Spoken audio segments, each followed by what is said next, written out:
Hi, this is the disembodied voice of your friend William Lee, back with a short episode of my series on Thomas Mann, Davos, and the Magic Mountain. And today I'm in the gorgeous garden. It's the end of June 2024, and this is the historical garden in front of Schatzalp. To put it in perspective, here's Schatzalp. It's the old solariums.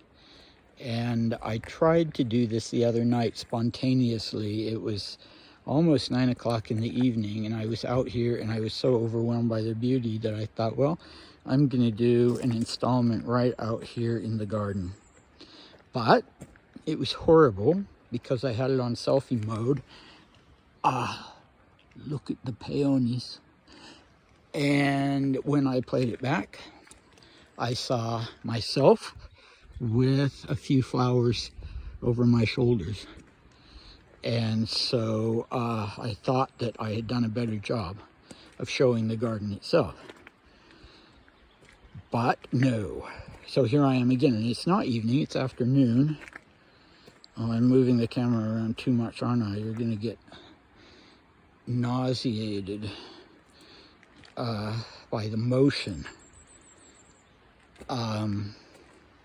Okay, I need to stop doing that.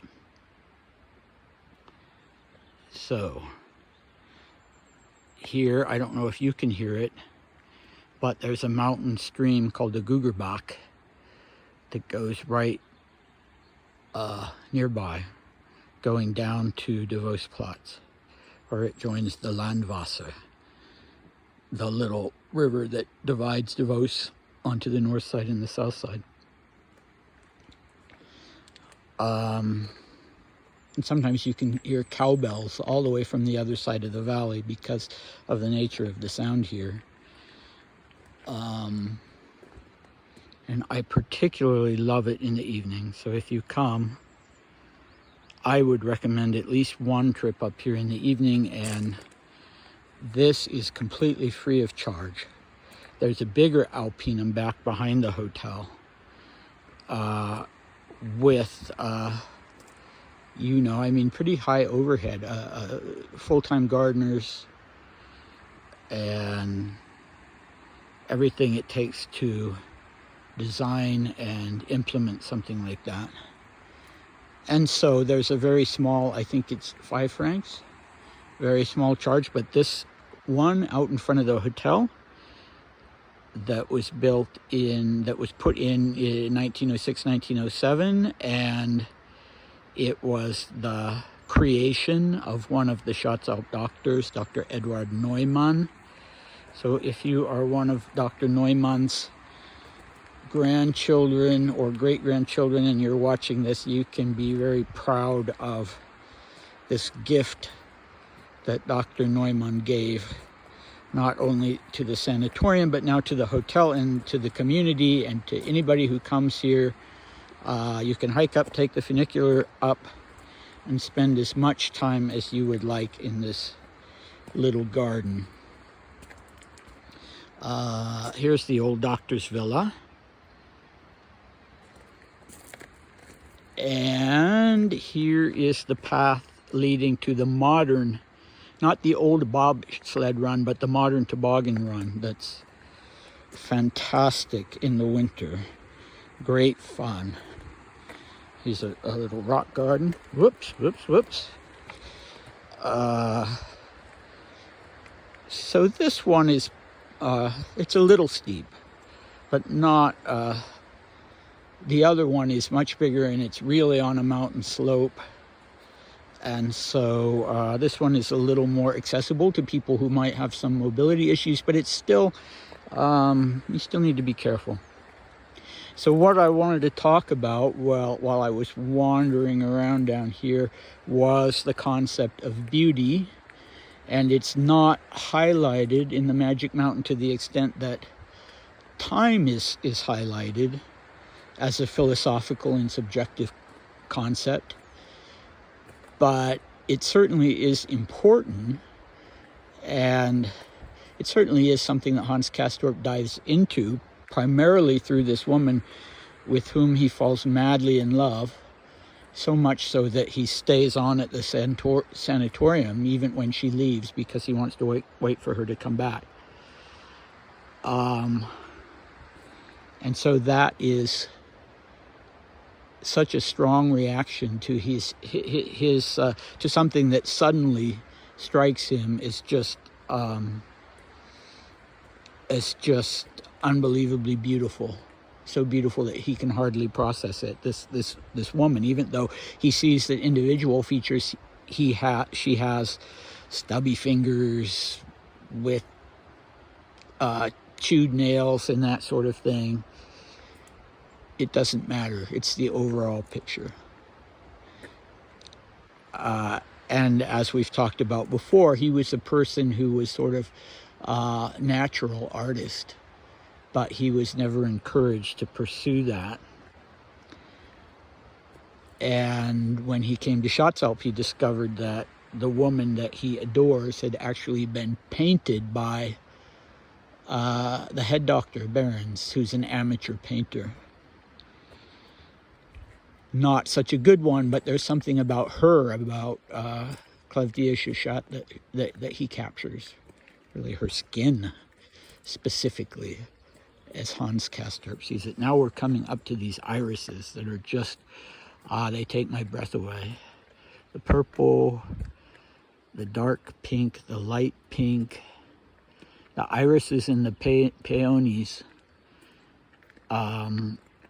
Those I just adore. And there's also, probably more famously, there's Edelweiss up here. There's some incredible number, like 81 species of Edelweiss from all kinds of alpine regions, including, of course, the species that grow here. And there are also these blue mountain gentians that Thomas Mann does talk about in the Magic Mountain. And there's something, I'm told by the gardeners, about the ultraviolet light up here that makes the shades of the flowers at certain times of day just achingly beautiful. They're shades that you don't see lower down. And the gentians in particular have this blue color that is, yeah, it's just mind-blowing for me. I really ought to be honest, I never was interested in flowers until I came here, and then how can you not be? So I'm coming up, you can see at the distance the meadows and the lupins. These are wild. I think at some point they were planted. I'm told they're not really native to this area, but they've been here for 100 years or more. And so every year they bloom in the meadow. And I'm always hoping, I usually leave toward the end of June, and indeed I will do so this month, this trip as well, in just a couple days. But I'm always hoping I'll be here when the lupins are in bloom. And here's these beautiful white irises, and then you see with this lush green grass. I've taken so many still photos of exactly this view, with the sanatorium, now hotel, in the background. So beauty, what was Hans Castorp's ideal of beauty? In a weird way, sometimes it was death. He had this death fixation, and he'd seen his mother and father and grandfather in their coffins and been very impressed by how serene and noble they looked. And so he brings that with him to the sanatorium, and he's always divided between this idea of the nobility of death and the beauty of people who are suffering from tuberculosis. Sometimes they would have these rosy flushed cheeks from the fever. And then the idea that on the inside they're being eaten away by this bacteria. I think these are forget-me-nots. I could be wrong. Look at these. Some of the plants here are very rare. Some of them, in fact, come from Tibet, from the Caucasus. And they've been so lovingly cultivated here. And it's funny because we're having a special event at the hotel this evening, a big conference. And that's one of the things that keep the place going, is these big events, everything from NGOs to corporate events to sort of intellectual and cultural events. There was a big Jungian conference here last year, which I, of course, very much enjoyed. Writers' events, painters' events, and with the more business or research-oriented events, you sometimes, it's interesting to see how people respond to this place. They come up sometimes just for a dinner, just for a day, sometimes for a weekend, for these big events, and some people are very much focused on what they're here for. What is the business's at hand, and that's appropriate. But you also see other people who come and they realize suddenly that they've entered this kind of enchanted realm that they weren't expecting. You know, they were expecting the mountain view, but wow, not like this. And so that's one reaction to beauty, that a reaction that I had myself when I first started coming here. There's another view of the white irises. What was Dimitri's conception of beauty? Certainly feminine beauty. He was a ladies' man, to put it kind of crudely. He also liked flowers very much. He also was a person who I think probably suffered from seasonal affective disorder, because when the weather was good, he was feeling well and happy. And as soon as the weather took a downturn, his mood took a downturn too, and he was very, he became very depressed and melancholy. And unfortunately, he does not write in his diaries about the marvelous, this is called the Big Five Garden. The Alpinum didn't exist at that time. That was created later by the visionary gardener up here, Klaus Hütchen. Look at the yellow irises. Oh no, I think I might have been covering the microphone part of the time with my thumb, but I'm not going to delete this like I did the last one, because I'll be going in a couple days. So, but he did, like everybody, Dimitri did respond with amazement to the view, and loved the view, and said, oh, there's a little bird, Paris Major, on one of the lupins. You probably can't see it. If I get any closer, I'll probably scare it off. That he,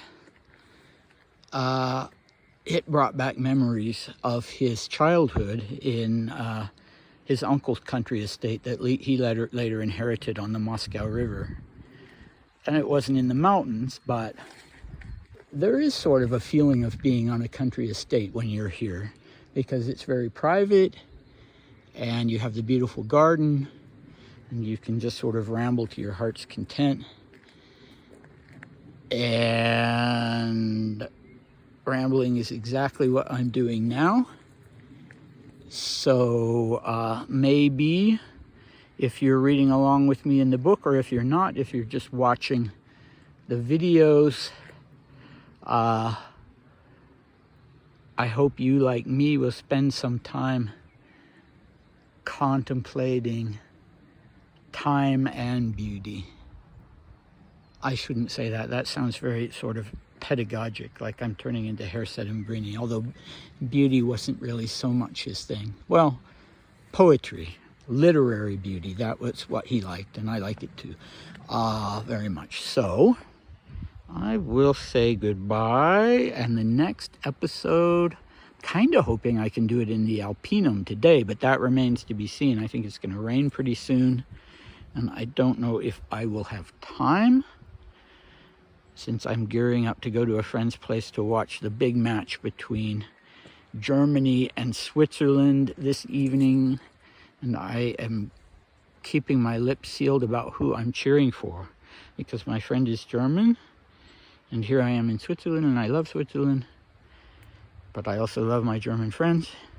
All right, enough rambling. Goodbye until next time.